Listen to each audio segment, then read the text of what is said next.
yung perks na nagbabiyahe ka, kung hindi, ano yung mga values na itinuturo ng kooperatiba. Dito ko po natutunang mag-save. Dati ang pera ko ay dire-diretso lang.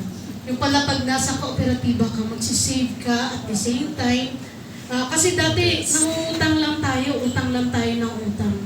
Pero, pag sa kooperatiba, pag nangutang ka, dapat marunong kang magbayad. Kailangan maikot mo yung pera mo. Kailangan mapaikot natin siya. So, talagang yung values ng kooperatiba ay nandoon po sa akin. At actually, ilang beses po kami nagbabalak na magtayo rin ng kooperatiba para sa division office. Puro balak pa lang muna ngayon.